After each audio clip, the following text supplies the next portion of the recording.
무엇인지 예측적 알의 구도라고 하는 거에 대해서 이제 공부를 해봤고요.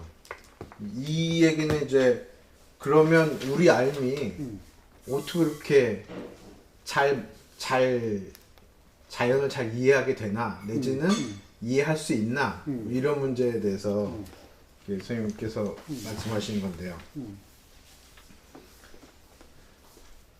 그러니까 여기의 말씀은 일종의 그 뭐랄까 알 내지는 지식의 진화적인 뭐 선택이랄까 뭐 이런 거라고 받아들여도 되나요? 그렇지. 그 기본적으로 그거밖에는 없는 건데 결국 우리 그 몸 자체가 이제 진화 과정을 통해서 이루어진 건데 암도 거기에서 기본적으로 예외라고 볼 수는 없을 거예요. 그러니까 그 틀에서 우리가 이해를 하면은 암은 생존에 의해서 만들어진다. 생존 과정에서 그러니까 이제 어떤 알을 가져보니까 그 알을 가지니까 생존이 잘 되고 알이 다르면은 생존에 불리해서 없어지고 하면은 생존에 유리한 알이 일단 남게 되는 거지.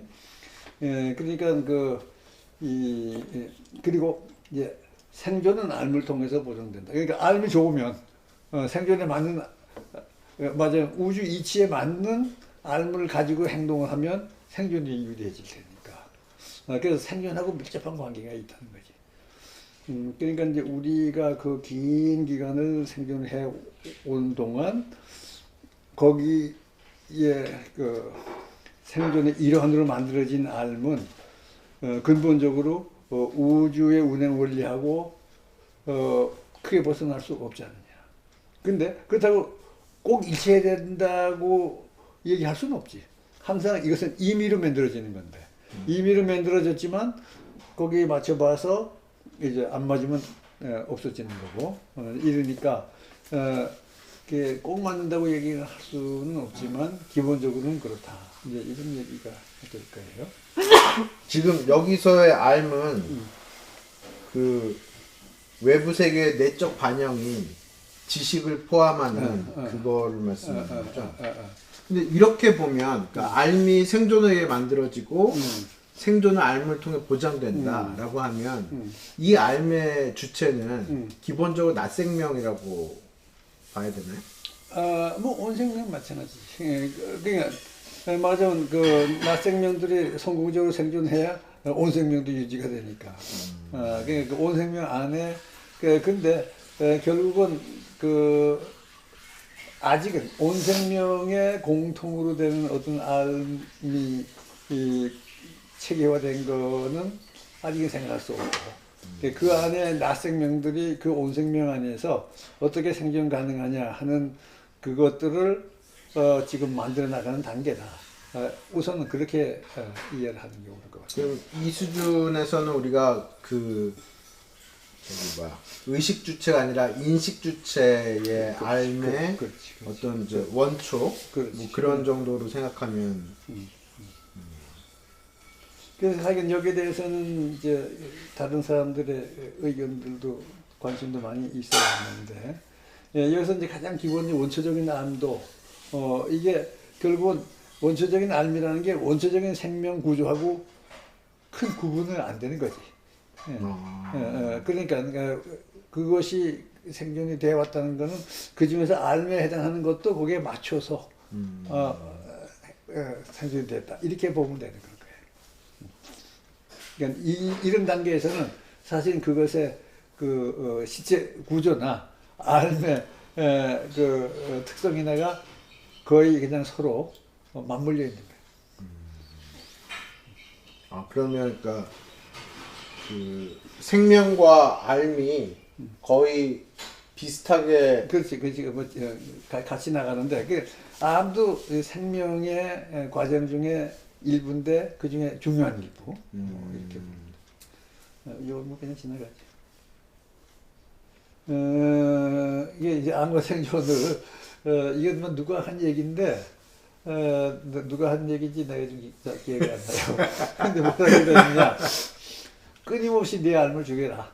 그렇지 않으면 내 알이 너를 죽일 것이다. 그러니까 우리는 어떤 삶에 그냥 고착이 돼서 살 수가 있지만 세상은 자꾸 달라지니까 거기에 맞는 좀 더 적합한 삶으로 같이 나가야 되는데 그걸 같이 나가기를 거부하거나 정체되면 생존에 불리하니까 그러니까 내 삶이 너를 죽을 것이다. 그러면 우리가 더 고차적이고 더 통합적인 삶을 향해서 가는 것 역시도 크게 보아서는 그 개개인의 지적 호기심을 넘어서는 어떤 더 큰 차원의 이제 더 유리한 생존을 위한 하나의 흐름이다 이렇게 뭐 보시죠. 그렇게 볼 수밖에 없을 거예요. 그러면 더 깊은 이해를 갖고 있는 만약에 이제 그런 삶의 차원에서 여러 뭐 이렇게 그 부류들끼리 경쟁한다고 하면 더 깊고 더 통합적인 삶을 가진 쪽이 더 유리할 수도 있다. 그렇게 봐야죠, 당연히. 그러면 이렇게 이게 지적 유의를 넘어서 굉장히 심각한 문제가 그거 당연한 거죠. 예. 이것은 그 여흔 답동문에 나오는 이제 얘기인데 네. 이게 어떻게 해서 우리가 알게 되느냐 네. 하는 설명을 거기에 나온 그대로 적어본 거예요. 내 안에 있는 이와 천지 만물의 이가 있다고 봐요. 우주 그 진행의 이가 있고 그 우리가 알을 가지는 것도 그것도 이의 작용이라고 여기서는 보고 있어요. 그래서 일반적으로 이치를 추구한다는 것은 내 안에 있는 리로서 천지 만물의 리를 비추어 보아 이를 남김없이 꿰뚫어 인식하는 것을 말한다. 이렇게 얘기를 했어요. 이렇게 꿰뚫어 비추어 볼 수 있는 이유는 여기 있는 이와 거기에 있는 이가 근본에 있어서 하나이기 때문이다. 뭐 이런 말을 했어. 이게 옳다 그러다가 아니라 그러니까 거기에 있는 이렇게 그러니까 결국 어떻게 해서 우리가 알아지는가에 대한 큰 의문이 당연히 있고 그 의문에서 하나의 답으로 제시한 것은 내 안에도 네가 있고 천지에도 있는데 이것이 사실은 근본이 같기 때문에 그래서 서로 비춰가지고 맞는 거를 찾아 나간다. 이제 이런 이해를 하고 있죠. 근데 이것이 우리가 현대인으로서 이해할 수 있는 어떤 그 답이 되느냐? 우선 한 가지 질문이거든.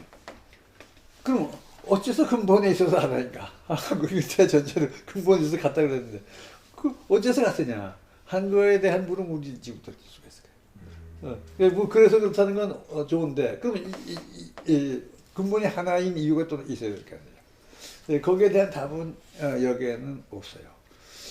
이제 그걸 우리가 하나 문제로 지금 남기고 그 다음에 아인슈타인의 또 그 말을 들어보면 아인슈타인이 유명한 말을 했죠. 세계의 영원한 신비는 이것이 이해된다는 것이다. 그러니까 우리가 그 이해된다, 알을 가진다는 것을 그 자체를 이해하기 어렵다는 거예요. 아인슈타인은 정말 어떻게 해서 우리가 하는 건데 우주의 신비가 우리한테 알려질 수가 있냐? 그건 이해 못하겠다 하는 것이 아인슈타인의 얘기예요. 그러니까 우리가 우리의 삶이 우주의 질서와 연결될 수 있다는 그 자체가 가장 큰 신비다. 이해가 안 된다 하는 얘기죠. 그래서 내가 뭐 잠정적이지만 내가 제시한 거는 그 이유는 우리 자신이 40억 년에 걸친 존재의 모험과 바꾸어 얻어낸 결산이기 때문이다. 우리 자신이 40억 년에 걸친 존재의 모험을 우리가 합니다. 그러니까 맞아 몸으로 그 알을 어떤 의미에서 알을 위해서 생명을 걸었던 거야. 그러니까 이런 암도 가지고 살아보고 이런 암도 가지고 살아봐서 실패한 건 버리고 성공한 것만 이렇게 취해 온 거죠. 그러니까 40억 년에 걸친 존재의 모험을 우리가 한 건데 그거와 바꿔서 얻는 결실이 현재 우리의 삶이니까. 그러니까 그것은 그 우주의 이 기본 질서 어느 정도 맞는 것일 수밖에 없다. 그렇지 않으면 생존이 불가능해. 그러니까 아까 얘기한 진화론적인 관점. 그러니까 내가 볼 때는 이 신비는 결국 이 방법으로밖에 이해할 수가 없지 않느냐. 그 아인슈타인의 영원한 신비라고 하는 것은 우리 자신이 우주적 과정을 통해 빚어지고 있다는, 또 빚어진 우리 자신이 다시 그 자신을 빚어낸 그 우주를 이해하려고 한다는 이 근원적 신비에 맞닿아 있다. 이렇게 해석을 했어요. 그래서 사실 우리가 안다고 하는 것은 정말 그 안에서 그 긴 우주적 과정을 통해서 놀라운 생명을 이루어냈다고 하는 그 신비하고 같은 맥락입니다. 그렇게 밖에 볼 수가 없죠. 그러니까 그 대단한 말하자면 그 놀라움인데, 아인슈타인은 이제 그 영원한 신비라고 했고, 근데 그것을 이제 영어는 이 천지만물의 이와 우리의 이가 근본이 하나다. 근데 근본이 하나라고 하는 것은 결국 여기서 본다면 우리가 그 안에서 빚어졌다는 얘기죠. 우리가 그 안에서 빚어졌으니까 그 빚어지면서 얻은 거니까 결국 근본이 하나라는 해석하고 연결이 되지 않냐. 이렇게 해석을 해볼 수가 있어요. 저는 아까 앞에 선생님께서 알미 지식이라고 하는 게 내부와 외부 사이의 동조기구다라고 하는 그런 차원에서 여헌 얘기가 그런 건가 이렇게 생각했는데 그거랑은 또 다른가요? 물론 동조기구라는 말은 맞는데 그거보다는 조금 더 깊이 그 깊은 의미의 질문이라고 볼 수가 있어. 그 어떻게 그런 동조가 되느냐 하는 문제. 그러니까 그걸 조금 더 깊이 살펴본 거지. 살펴보면은 우리가 근데 사실 우리는 또 알려고 노력을 또 하잖아요. 그 노력을 해서 얻을 수가 있는 거지. 그것이 얻어진다는 것이 놀랍다. 이게 바로 아인슈타인 얘기하는 거 같죠. 이 아인슈타인은 사실은 이 말을 할 때에 개인적인 경험이 거기 있는 거야. 상대성 이론이라고 하는 건 정말 상상도 못했던 이상한 건데 그것을 파악을 하고 보니까 우주가 그렇더라. 이런 아주 깊은 경험 속에서 나온 거고, 뭐 여헌도 어떤 경험을 했는지는 잘 모르지만 어쨌든 우리가 우주를 알려고 하면 우주의 기본적인 그 지대 원리하고 연결이 된다 하는 어떤 믿음을 가지고 그렇게 될 이유가 같은 근원에서 나왔다고 얘기를 한 건데, 그 같은 근원에서 나왔다는 걸 다시 우리가 현대적으로 보면 우리 자신이 그걸 통해서 빚어진 존재다 하는 말에 조금 다른 표현이라고도 볼 수 있지 않겠냐, 이런 거죠. 그러니까 우리 알미라고 하는 거에 대한 아주 깊은 차원에서의 신비, 이 문제를 지금 여기서 거론을 하고 있는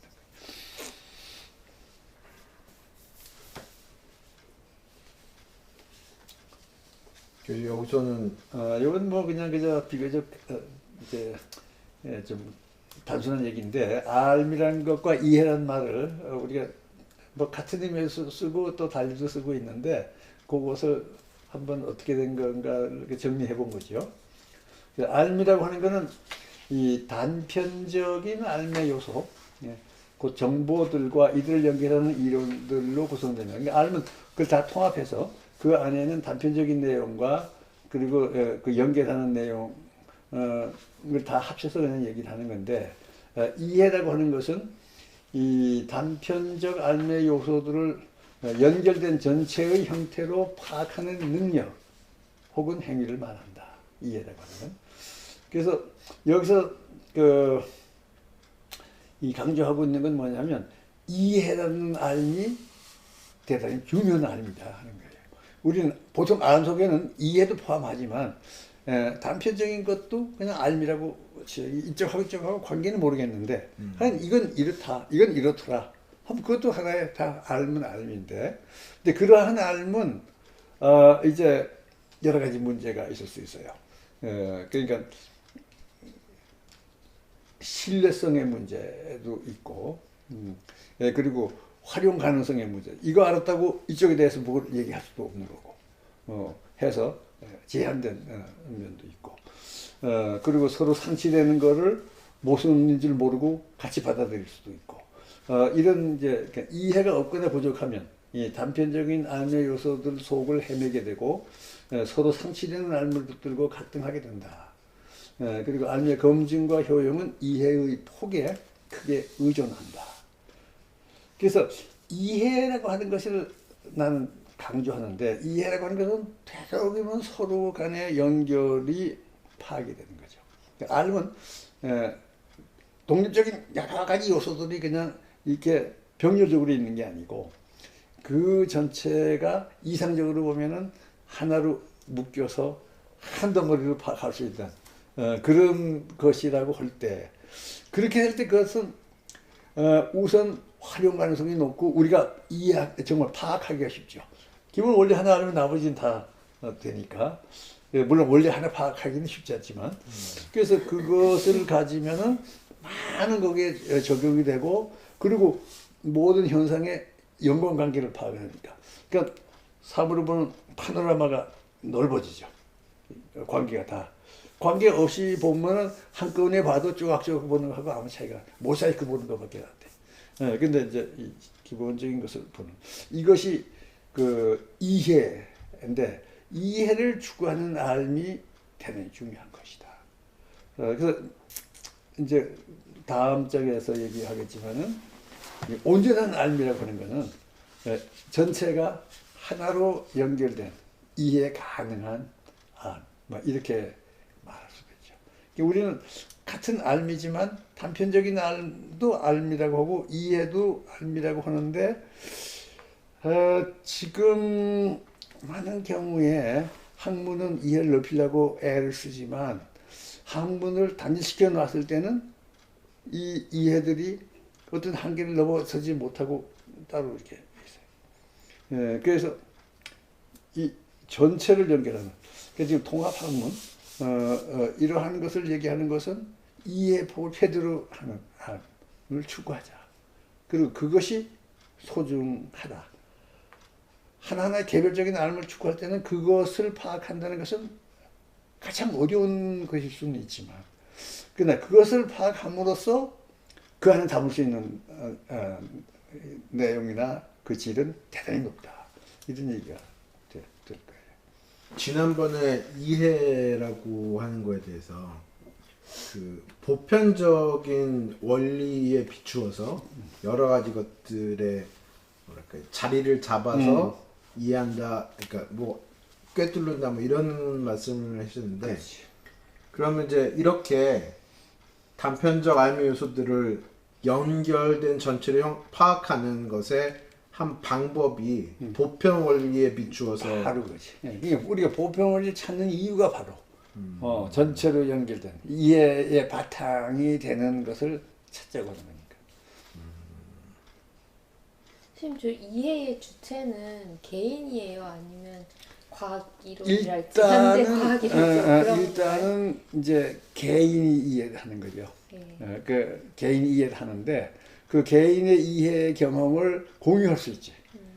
그러면은 내가 이해를 했으면은 남을 이해시킬 수가 되게 쉽게 되죠. 아무도 이해 서로 못하고는 이해시킨다는 것도 안 되지만, 그래서 하면은 공유된 이해가 되는 거예요. 공유된 이해의 폭이 이게 이제 넓어지면, 그러면 나는 이해의 부분만 이해했지만은 연결하면은 공유된 이해가 있기 때문에 더 큰 이해의 틀이 우리 그 말하자면 이 집합적 지식 안에는 담길 수가 있죠.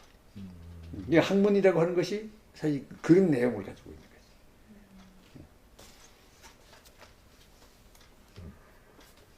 거죠. 현대 문명은 우주를 이해하고 있다고 이렇게 얘기할 수 있는 건가요? 이제 그 상당 부분 그렇게 가려고 하는 거예요. 네.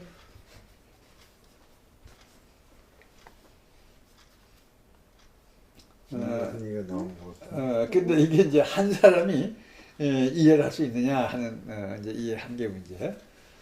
그래서 이제 사람의 지적 능력은 유한하기 때문에 결국 이해 능력도 유한할 것이고, 그렇다면 인간에 의한 우주 이해는 일정 범위 이상 넘어갈 수 없는 것이 아닐까. 이게 근데 여기서 이제 이런 답이 가능해요. 이론을 가다듬으로써 이것이 이해 가능한 형태를 취하면서도 그 내용의 질적 수준을 끊임없이 높일 수 있다. 그래서 심오한 이론일수록 단순하고 아름다울 수 있다. 그러니까 가장 심오한 거, 가장 단순하고 아름다운 거 하나 딱 얻으면 그 안에 많은 이해 가능한 내용을 담을 수가 있다. 이거는 개인이 할 수가 있어야 된다는 거지. 그러니까 개인이 할 수가 없다 그러면은 이 얘기를 할 수가 없어요. 왜냐하면 아무도 그 아름다움이나 그 단순함을 느낄 수가 없는데 그거 어떻게 얘기하냐. 그래서 적어도 누군가는 이렇게 느낄 수 있는 그런 삶을 만들어야 또 서로 공유하기도 쉽고 각자 그거 부분을 따로 떼가지고 합쳐서 이것이 된다고 하는 거는 그건 말이 이것이 현실적으로 합칠 방법이 없는 거야. 아무도 이해를 못하는데 연결한 거를. 그래서 결국은 이 개인이 할 수 있는 걸 만들어야 되고 그러려면 대독 단순화하면서도 깊은 내용을 담기는 그런 지적 노력이 필요한 거지. 그래서 그리고 여기 아름답다는 말을 썼는데 삶이 아름다울 수가 있냐. 근데 우리가 이 심오한 과학 이론을 보면 아름답다는 말을 쓸 때가 있어요. 놀랍게 아주 단순하면서도 많은 것을 담고 있고 그러면서도 정말 상식에서는 거의 생각할 수 없는 깊은 심오한 것하고 연결이 되는 이걸 뭐라고 부르느냐. 심미적인 그 내용을 가지고 있는 건데 이거는 이제 뭐 아름다움이 뭐냐 하는 것은 그 자체로 또 굉장히 깊은 문제지만 암 속에서도 틀림없이 그런 요소가 있다 하는 거는 그렇게 느껴서 또 다른 사람들의 그 경험을 의해서 하는 얘기를 들어서 알 수가 있죠. 그러면 그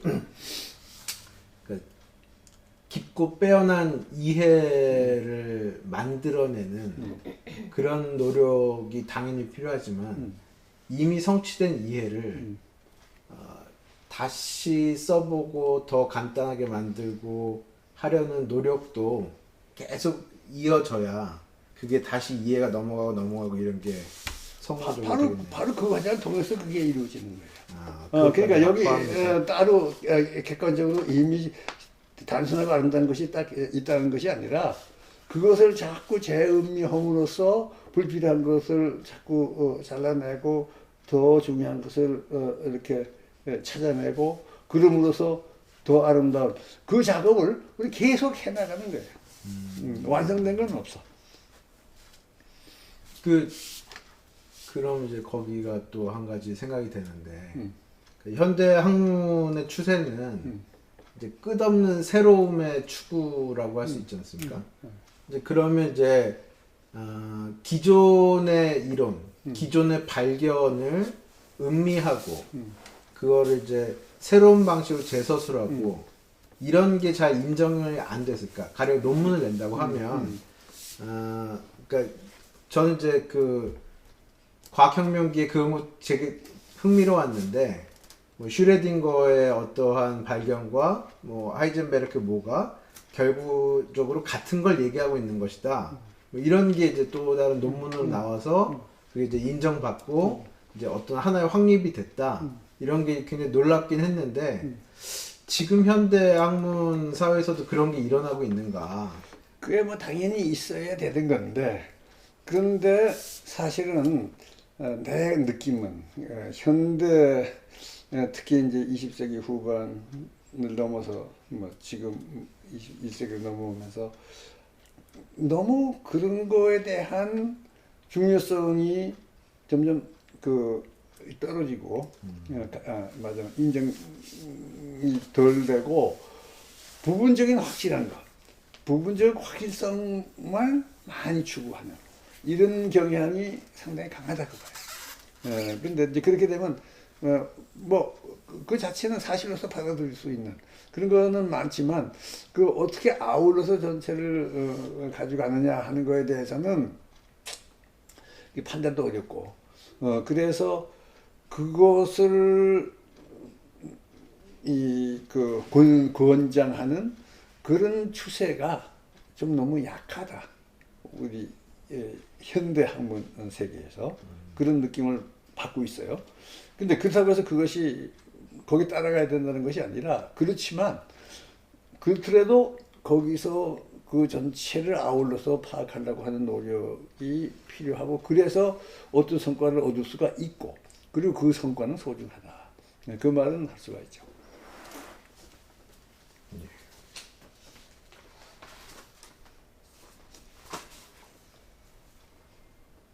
아 이거는 뭐 이건 그냥 지나갑시다. 이것도 새로운 말씀이네요. 인문학, 사회과학, 자연과학을 간단히 규정하라 그러면 어떻게 말할 수 있느냐 하는 걸 적어본 건데 이건 이제 개체로서의 내 삶을 중심으로 파악한 내용이 이제 대충 인문학의 카테고리라면 사회 구성물로서의 내 삶을 중심으로 파악한 내용. 그러니까 동심원은 가장 작은 동심원을 주 관점으로 본 것이 이제 인문학이라 그러면 그 다음 이 공동체. 자연과학은 메비우스띠의 외면을 중심으로 파악한 내용. 물질적인 측면이죠. 그러니까 내면의 주체를 직접 다루지 않고 주체는 그냥 그 안에 숨어서 깔려 있고 그리고 외면에 나타나는 현상을 주로 본 것이 자연과학. 여기서는 이 주체가 가장 강하게 나오는 거죠. 여기서는 주체들의 모임을 객체화해서 이제 보는. 위쪽으로 좀 더 의식 모드 쪽이고 여기는 기술 모드 쪽이 되는 건가요? 너무 도식화했나? 그렇게도 이해할 수가 있겠죠. 예. 인문학의 핵심 문사철로 보면 그 사철하는 분들이 이거 아니다라고 하실 것 같은데. 이게 맞아. 일단 너무 단순화시킨 건데.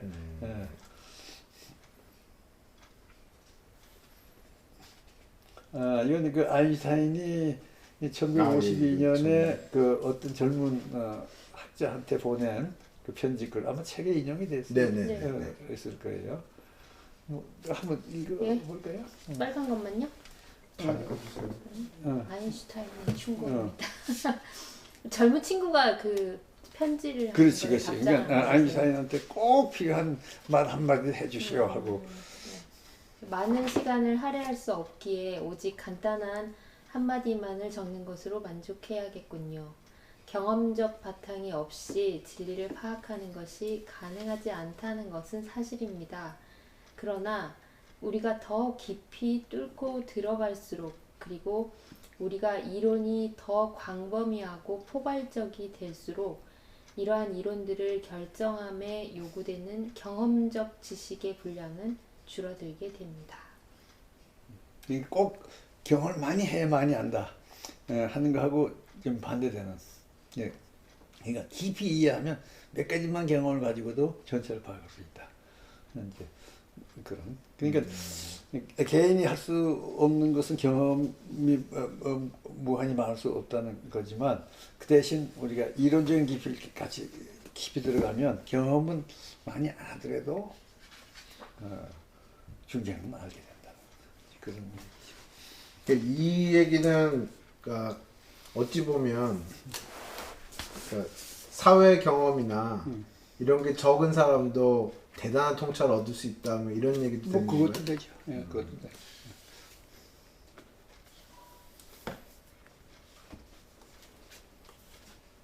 그러니까 지난번에 삶이라고 하는 것에서 규정을 하셨는데 이제 암도 이런 식으로 그러면 이제 규정이 되는 그렇죠. 이게 생명의 주체적 양상을 삶이라고 한다면 암은 생명의 인식적 활동을 의미한다 이렇게 이제 보겠고 1차적 목표는 성공적 관계 맺기 다시 말하면 보생명과의 관계를 맺는 건데 한 가지 부차적이지만 더 중요한 것이 나왔어요.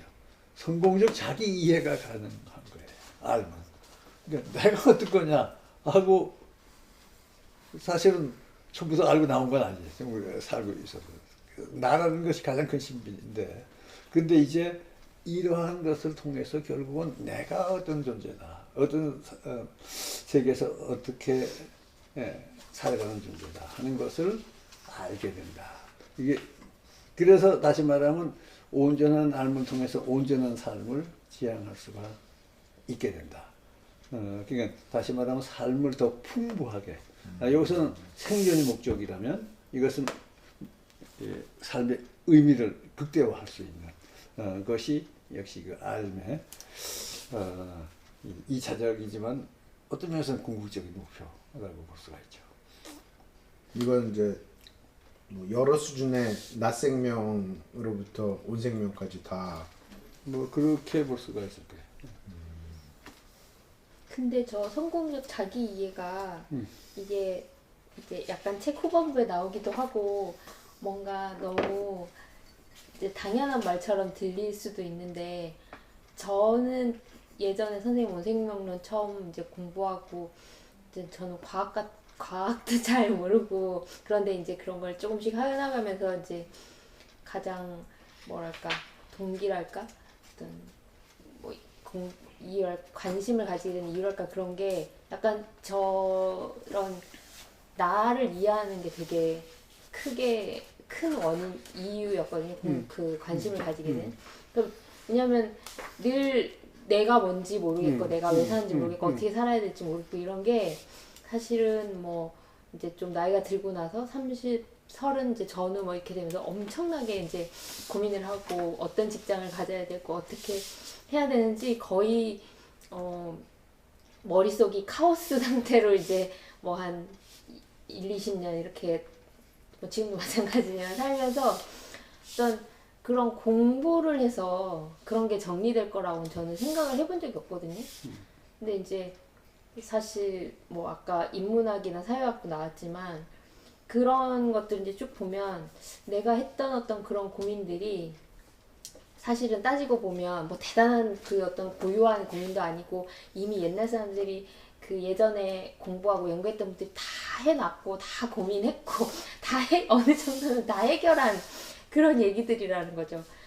그래서 아 이런 것도 공부를 해야 되는구나, 읽어야 되는구나 이러면서 내 어떤 질문과 고민에 대한 답을 찾을 수 있겠구나라고 이제 생각을 하고 있었는데, 과학은 그렇게는 생각을 못했어요, 솔직히.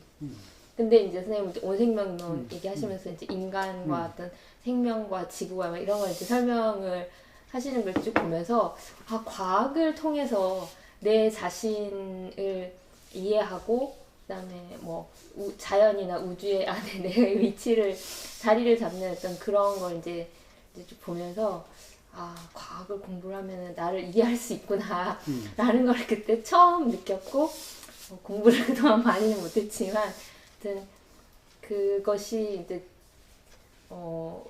그렇게 뻔한 얘기는 아니라는 얘기를 다시 하고 싶었습니다. 그러니까 사실 예를 들어서 네. 철학과 과학을 네. 가지고 얘기를 한다면 네. 이제 일단 많은 사람들이 물론 시대에 따라서 다 이 과학적인 이제 아주 폭넓은 의미의 과학적인 지식이 쭉 변해왔지만, 그러나 이거 상당히 이제 완만하게 변해왔죠. 근대까지. 근대 이후에 굉장히 급격하게 지금 바뀐 것이 이게 과학적인 아닙니다. 그러니까 이것을 담고 보는 것과 그 전까지 그냥 그저 피상적인 일상적인 생활에서부터 조금씩 파악된 그것을 가지고 보는 것과는 당연히 같은 철학을 하더라도 차이가 있고, 그리고 정말 내가 누구냐 어떻게 살아야 되느냐 하는 걸 생각하는데도 상당히 차이가 있다는 거죠.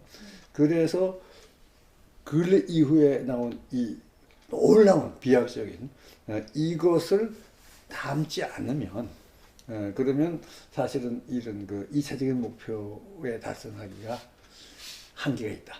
그러니까 오랜 몇천 년 동안의 지혜 쌓아온 지혜, 그것도 대단한 소중하지만 그 위에서 그대로 그냥 이제 비슷한 걸음을 걷게 되는데 뭔가 새로운 어떤 것이 이제 가능하게 됐다 하는 그면 이것을 중시하고 싶다는 거죠. 그래서 이 자연 철학이라고 하는 것을 명칭을 붙이고 생각해 봐야 되는 이유가 또 이런 책을 내가 시도한 이유가 바로 그거예요. 근래 이후에 얻은 가장 심오한 내용을 정리하고 그 바탕 위에서 뭔가 이번에 더 생각할 수 있는 것을 찾아보자. 이제 그런 얘기가 돼요. 지금 얘기한 과학을 있으면서 새로운 중요한 새 변수가 생겼다는 거, 그것을 우리가 주목할 필요가 있어. 그래서 요 챕터의 화면절 선생님 마지막으로 요런 과제를 던지시고 계신데 지금까지는 이제 과학에서 얘기했던 알을 중심으로 모고형을 했는데 더 큰 알이 있을까지 많은 알이 있죠. 이제 그 중에 이제 아주 우리한테 뭐 중시되는 폭넓은 알이 있다면 이제 철학적 알. 근데 이건 어떤 성격의 것이냐. 뭐 대충 이제 이 존재론과 인식론과 당위론으로 그냥 나누고 있는 것 같아요. 근데 이제 무엇이 있느냐, 어떻게 알 수 있느냐, 어떻게 살아야 되느냐, 이게 이제 이 철학적 알의 중요한 세 가지 관심사.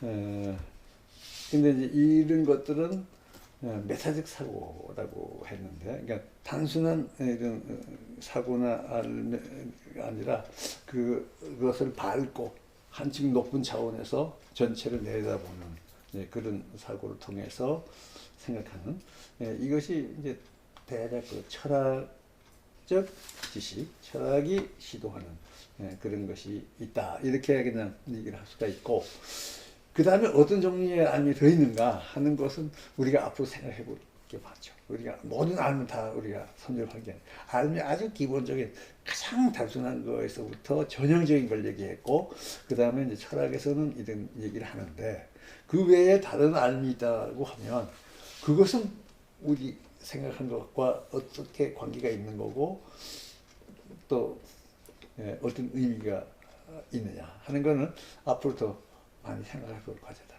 하는 걸 그냥 여기서 남기고 지나가려고 하는 거예요. 이걸 보니까 이렇게 생각이 되는 게 선생님은 그 존재론과 인식론과 당위론을 하나로 이렇게 쭉 관통해서 하나의 이해 안에 얘들의 자리를 다 찾았다라고 할 수 있겠죠. 그러니까 나름 이게 이제 여기 자연 철학이라고 했잖아요. 네. 그러니까 이제 이런 내용을 뭐 처음부터 이렇게 의식적인 건 아니지만 결국은 여기에 해당하는 것을 적어도 자연을 바탕으로 해서 일단 담아서 뭔가를 이제 자연 철학이 아니라 그야말로 일반 철학으로 가기 위한 자연 철학이 제공할 수 있는 내용을 담아봤다. 이렇게 보는 게 어떨까 하는 생각이에요. 자연 철학이 얘기할 수 있는 얘기를 담았다. 근데 보통 그 사실과 당위 문제를 얘기 많이 하고 거기 안에 굉장히 큰 논리적 비약과 단절이 있다라고 하는 것을 얘기를 많이 하는데 선생님께서는 그 생명이라고 하는 것을 그 중간에 매개 다리로 해서 그 존재와 당위 사이에 사실과 당위 사이에 그 넓은 강을 이렇게 확 이렇게 좁히신 것 같다는 생각을 하거든요. 그러니까 나는 요거를 따로따로 생각하지 않고 이걸 연결할 수 없느냐 이렇게 본 거죠. 그러니까 이거 자체를 하나로 만드는 그래서 여기까지가 그 앞에 거라면 이번 지금 생각하고 있는 것이 이제 이것에 대해서 조금 우리가 생각해 본 거고 다음에는 아마 이거하고 관계가 되는 걸로 넘어가지 않을까 생각해요. 이러니까 그럼 우리는 어떻게 살아야 되느냐. 근데 여기에 대한 답을 구체적으로 내가 제시하고 있지는 않죠. 그러나 이것을 위한 요 틀, 바탕틀, 특히 이 자연 철학이라고 하는 사고를 통해서 얘기할 수 있는 바탕틀은 제공을 해보겠다. 그리고 그것을 단편적으로 이거가 아니라 사실 철학자들도 이걸 다 연결해서 하는 철학자들 별로 못 봐요. 나는 존재론을 한다. 나는 이직론을 한다. 이제 이러고 있는데, 근데 이제 이것이 연결되도록 하는 거. 이것이 중요한 이제 과제가 되고, 목표가 될 수 있죠. 이게 딱 그렇지는 않다고 해도 아까 나온 이제 그 역학 모드와 서술 모드와 의식 모드가 이거랑 좀 조응한다고 볼 수 있을까요? 그런 면도지. 그런. 그렇죠.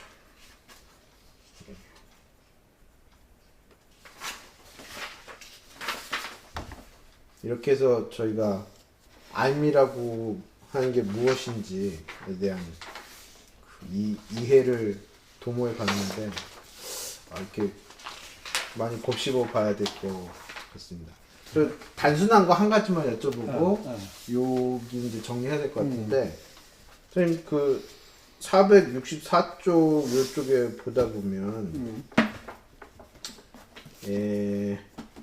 그 여기 이제 이런 말이 있어요. 예를 들어 사후에 만날 수 있는 어떠한 세계도 상상의 대상은 될 수 있겠으나 알의 대상은 될 수 없다 이런 말씀이 있는데 넷째 주제? 상상은 알이 아닌가요? 460 몇 점? 4쪽이요. 넷째 주제.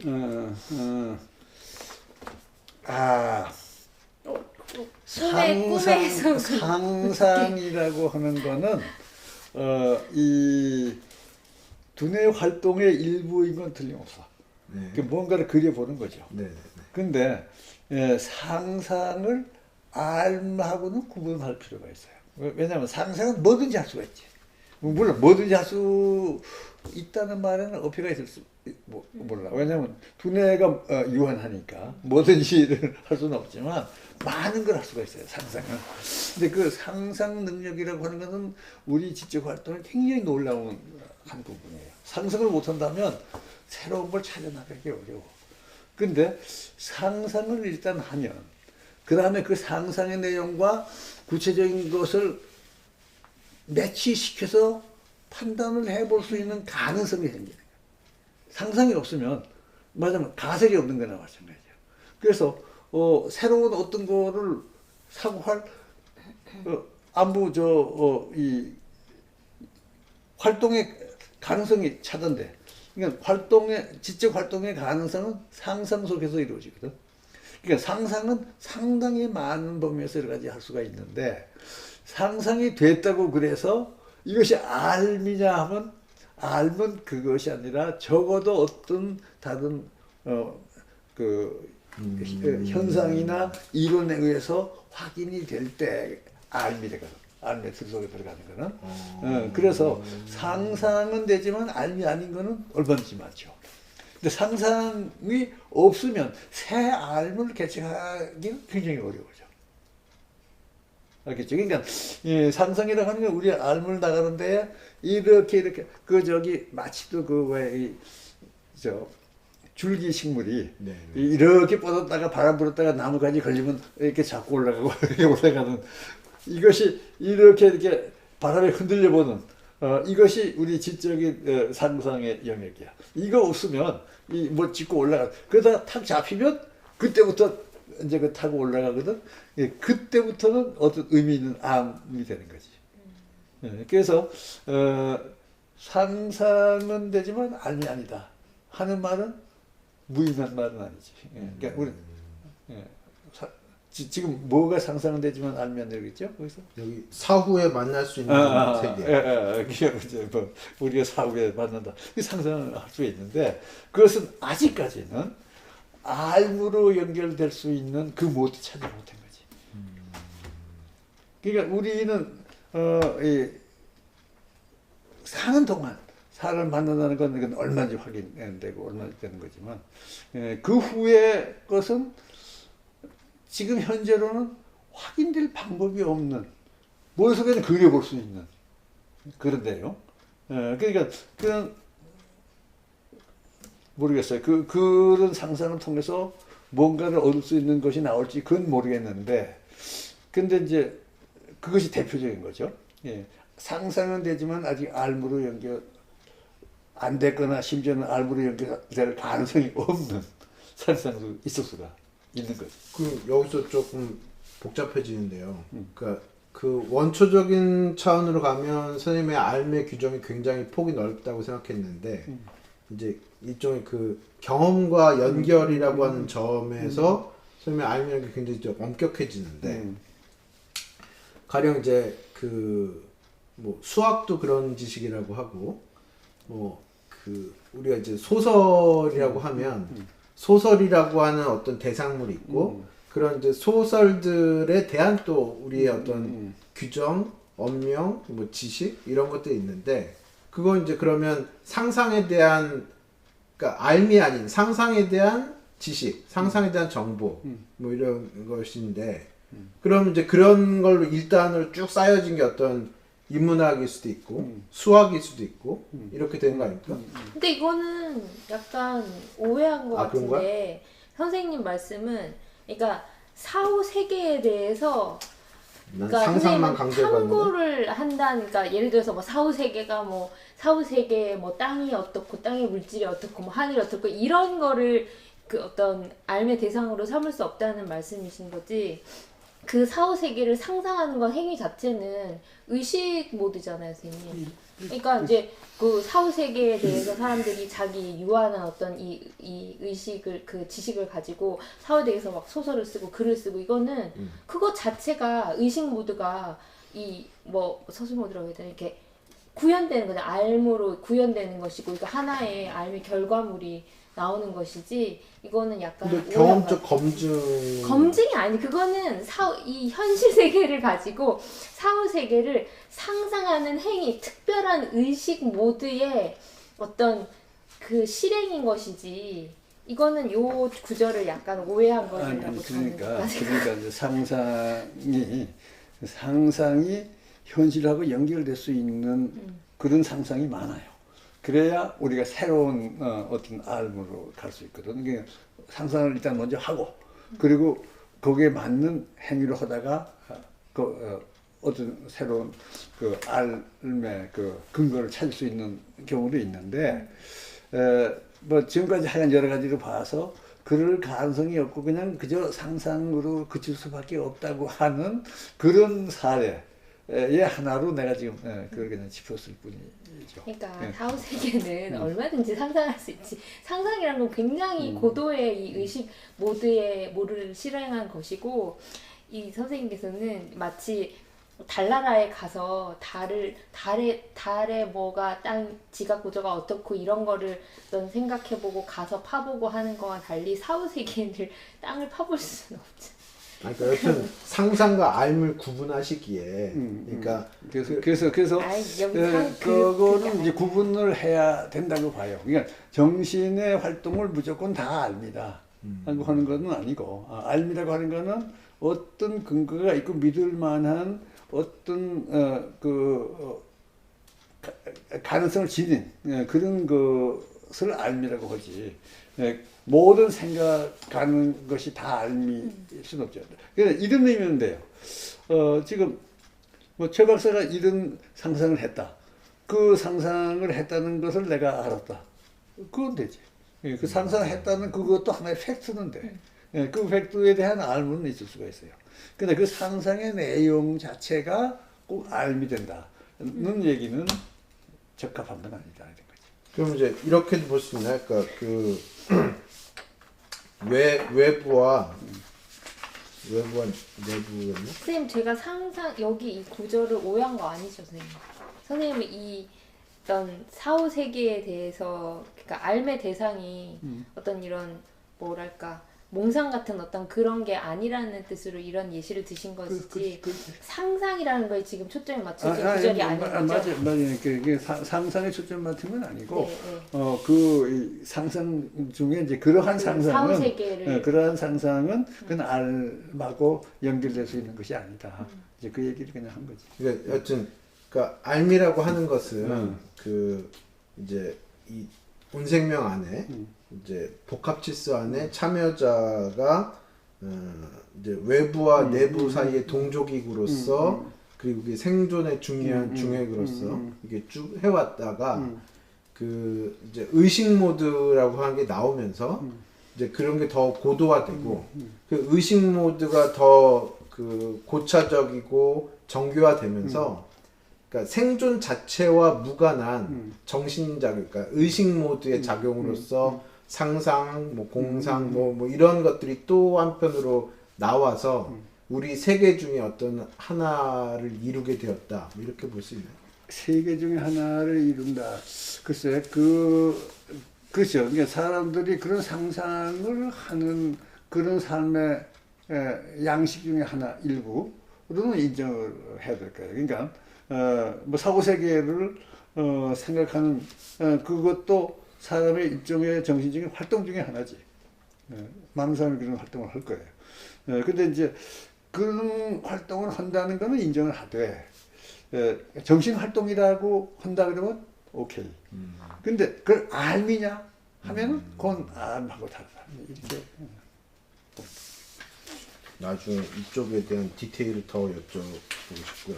그 다음에 그 중요한 것 중에 하나를 지금 이제 이야기가 복잡해질까봐 안 하신 게 아닌가 싶은데 알매 주체에 대한 얘기를 했고 알매 대상 얘기는 지금 안 다루고 있거든요. 근데 알매 대상 얘기에서 이제 그 양자역학에서 나온 얘기로서 그 저기 뭐야 상태층과 그다음에 사건의 층위를 구분을 해야 된다. 뭐 이런 말씀이 나와 있는데 그건 이제 우리가 모든 알매 대상에 대해서 그러니까 의식 모드 내지는 서술 모드가 그 대상에 직접 들어갈 수가 없고 사건을 통해서 오는 그 서술 모드라고 하면 정보적인 연계만 가질 수가 있기 때문에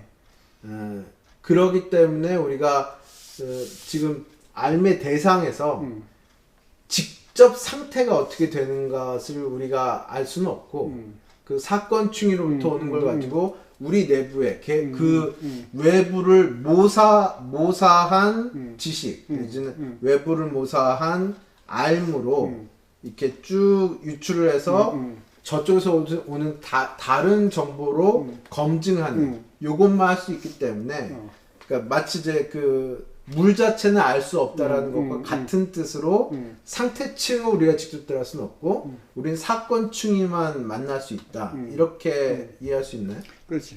그러니까 지금 요거 이제 대상을 조어하면은 여기서 사건을 확인할 수가 있죠.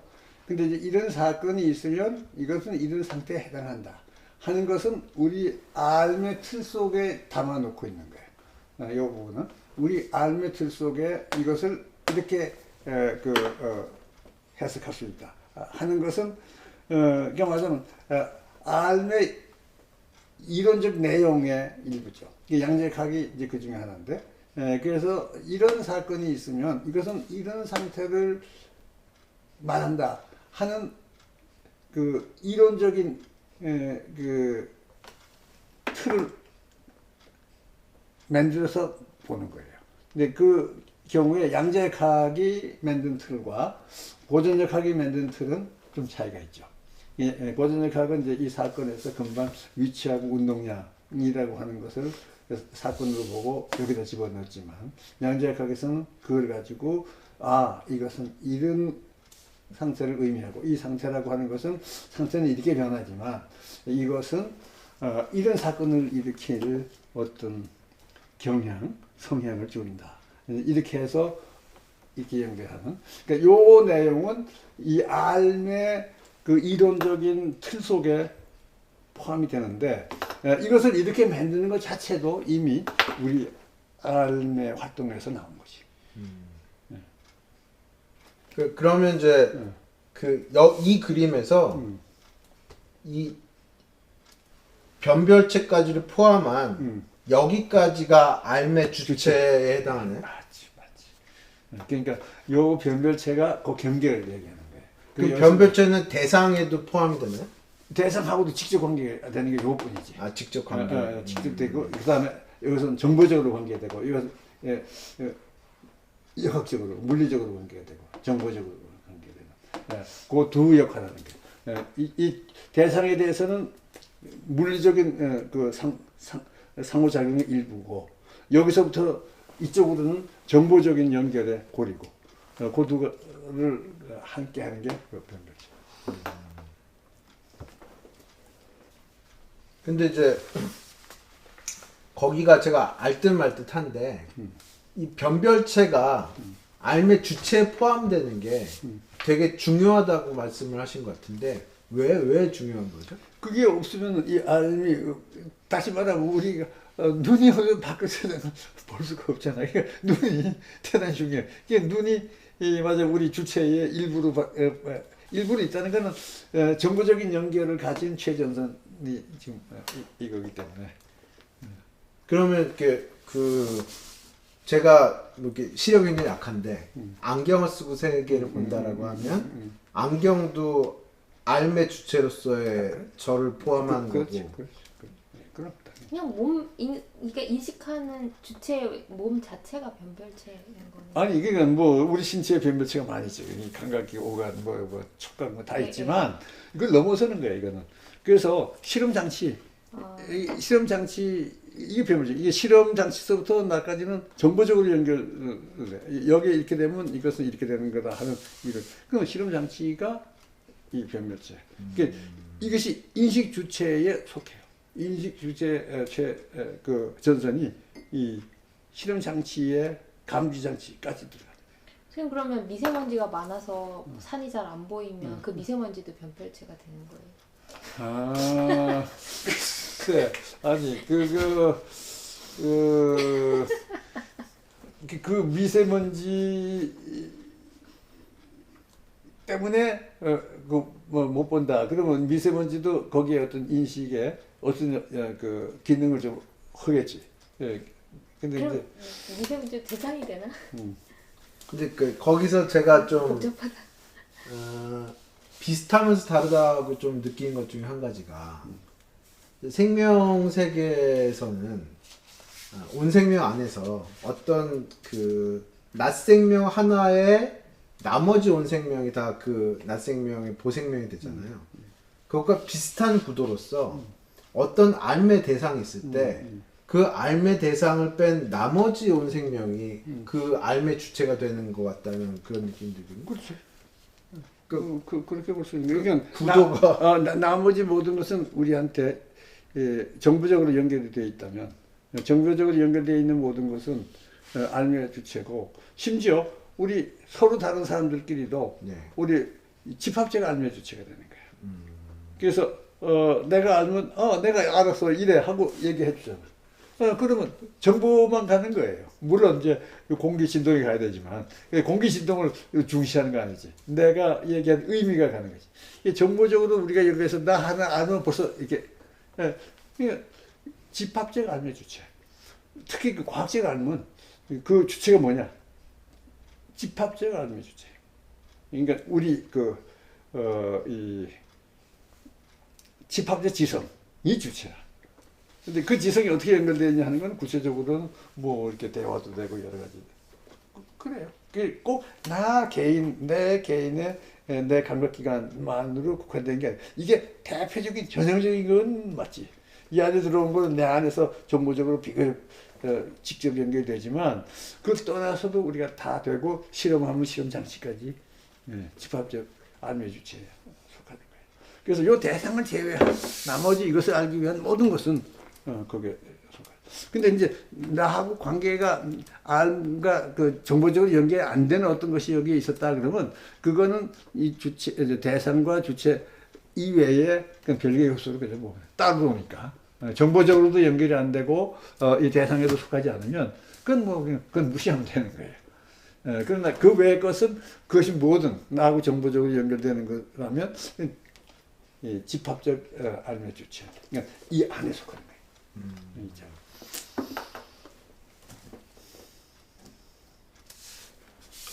거의 뭔가 이렇게 생각해야 할 점들이 많이 있는 것 같은데 지금은 제가 생각이 짧았어요. 10장 해야 합니다. 네, 알겠습니다. 그러면 부장 말씀을 이렇게 마치고요.